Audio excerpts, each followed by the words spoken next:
Hey everyone, this is Nick from Mecha Warehouse, and today we're back with weekly update number 129. Let's jump right into it with Week in Review. This is where I talk about what's been going on in the warehouse this week, things that are coming up, things like that. And let's just start off with the 2023 coins. So I think I mentioned it last week or the week before.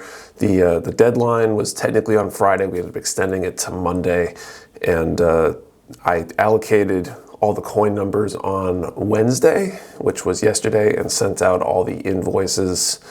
And so those are all out there. There are a few extra 2023 coins left, just like there's a few extra 2022 coins left still. So if you're a Discord member and you missed those and you are interested in getting one, you can send me a DM on the Discord and I'll be more than happy to try to help you out with that. But really excited for that.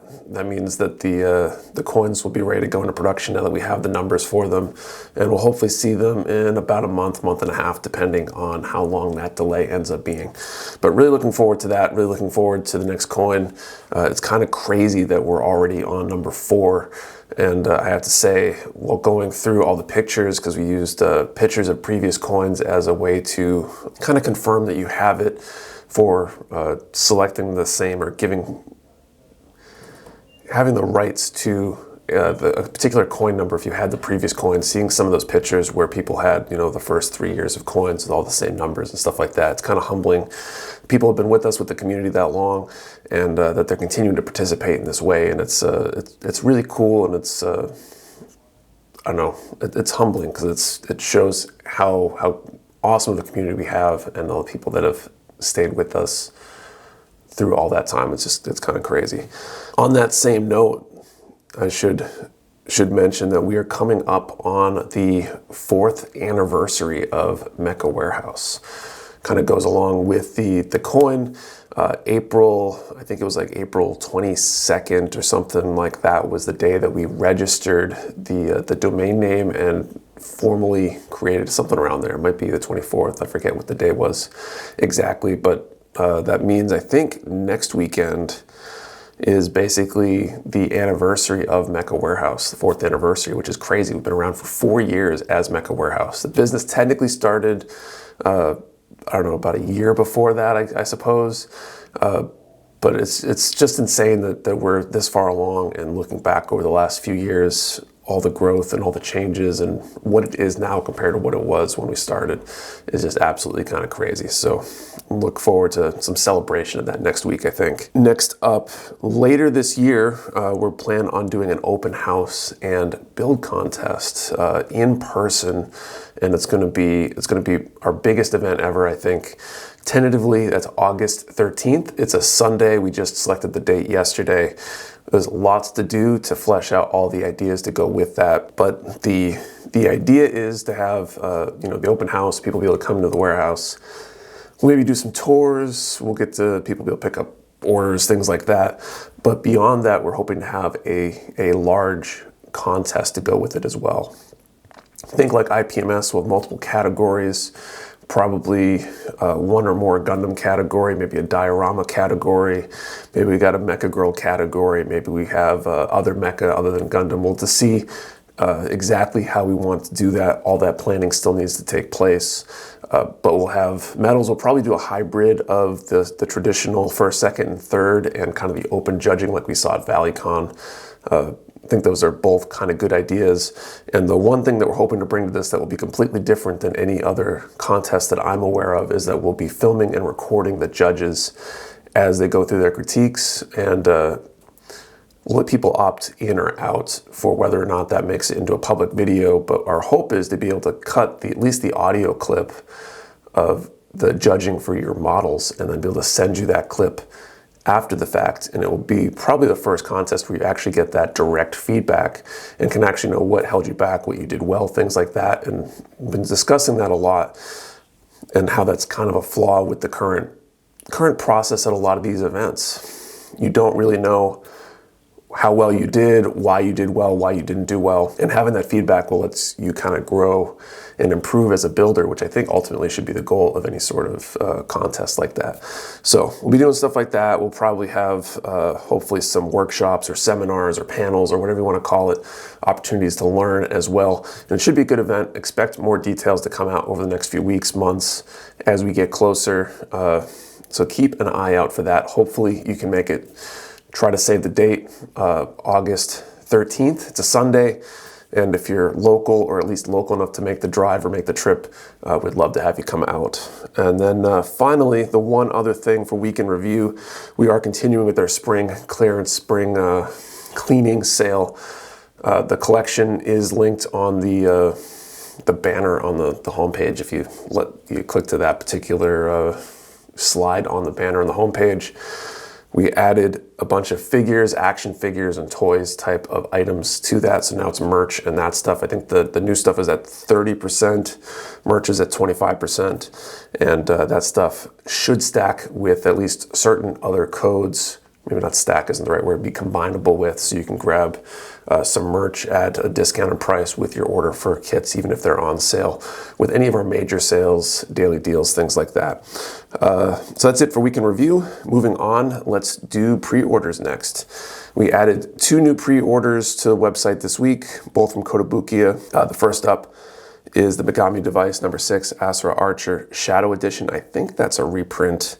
And the other one is the Alice Gear Aegis Satara Kanashiya version, Karwa Chowth, I think. I'm not super familiar with the source material on that, but they're both basically Mecha Girl kind of kits, and definitely worth checking out if you're into that stuff. So that's it for pre-orders. Let's move on to team picks. This is where members of the team talk about things that they built recently, what they liked about them, stuff like that. And so let's go cut to that. So this week I brought in the Suletta and the Miorine kits from Wish for Mercury. So the Suletta comes with like a gold metal decal. It applies kind of like a vinyl sticker for your car, where you're gonna cut it out a little bit. You're gonna place it against, kind of rub it on a little bit, and then peel off the backing. It actually applies way easier than the stickers, as long as you cut correctly. And it looks really nice once it's on the unit. The Miorine comes with like a little watering can and a little gardening shovel for her garden, and Suletta also comes with a little scale harrow, which is kind of cool. They both come with stands, but you can mount both of them on a single stand if you do get both. That's what I did. Hi, I'm Dylan. Today I brought in the Lord of Zootech. He's a big cat with big shields. It's a pretty solid build. Some of the pieces you got to snap really tight together. But for the price point that you get for it, it's awesome. All the pieces can be taken off and interchanged with the other Hexagear kits.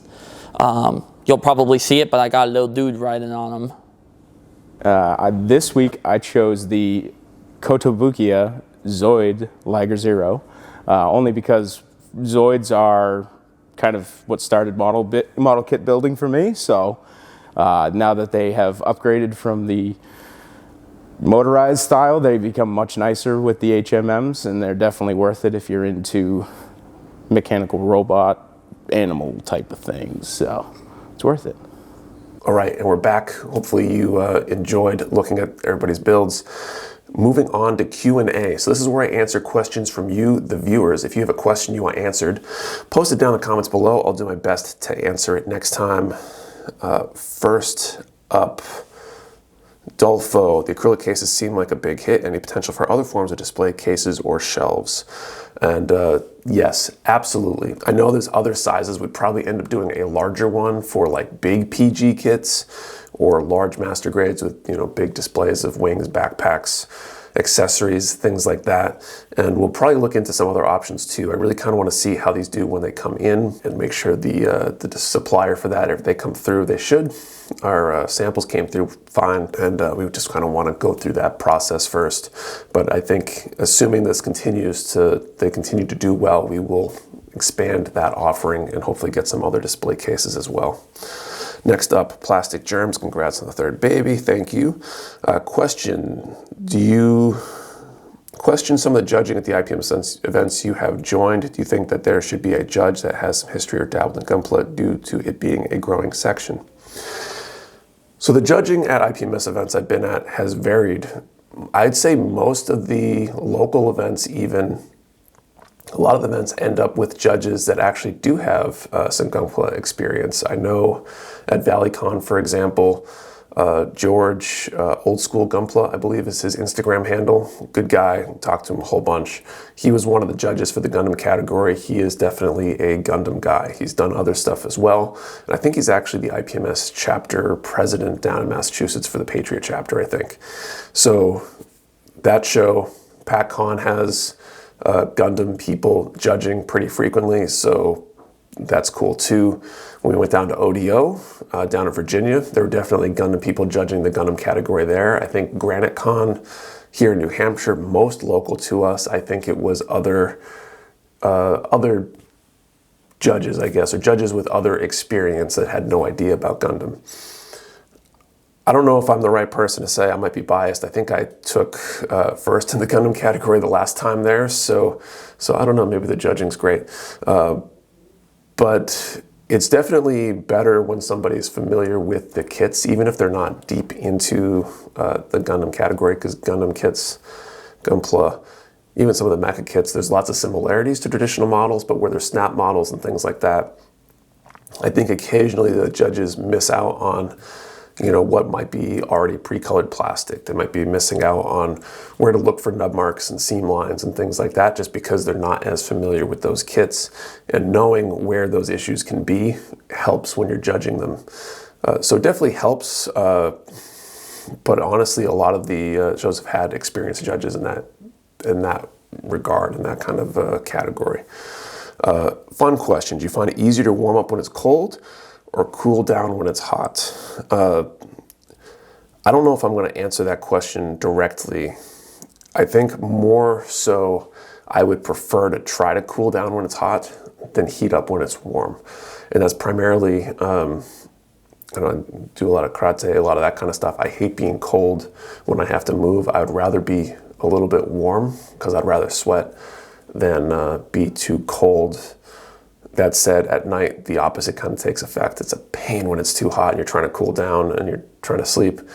It's almost easier to try to warm up when you're trying to sleep. So, I don't know, kind of an answer, kind of not. Next up, Lamek, what gold was used for the new Gundam team pick? And congratulations on your new kid. So I don't know what gold was used, but I'm going to make sure Ethan finds out and cuts that in here somehow. So to answer the question submitted by someone, it was Mr. Color C9, but I used it in the spray can variety, not the airbrush variety where you have to mix it. One more question. Freddie D. Other online Gundam model retailers are receiving some of the old school PG Gundams Mark II, Titan, Strike. Any chance Mecha Warehouse will be getting their hands on them as well? Great question. I think we will. One of our distributors said that they're getting a large lot of PGs that I think fit in that same category. They're PGs that were not on recent order forms, and apparently Bandai decided to make a whole bunch of them and distribute them without going through the normal process with them. I'm not sure if they found them. I'm not sure if they had a big order somewhere else fall through or how that's coming about. But I know that our distributors are getting some exposure to that lot. And so by extension, we should hopefully get them as well. When, which ones, etc., I don't know, but fingers crossed we will. I just won't know for sure until they're pretty close to shipping. Fun question. How's your yard and lawn doing? Have you mowed yet? So I haven't mowed yet. I can see the grass. It's finally warming up here. I think it's supposed to get into the 80s today, which is awesome. It's been so cold off and on the last few weeks that switch is definitely nice. Haven't had a mow yet, which reminds me I should probably get my lawn tractor service. It's that time of year. But the grass is out. It's open, still hasn't greened up or anything like that yet, but I'm both looking forward to mowing and not looking forward to it because that means one more thing I need to do each week. And I think that is it for questions. So if you have a question you want answered, post it down in the comments below. I'll do my best to answer it next time. Thank you for watching. See you next time.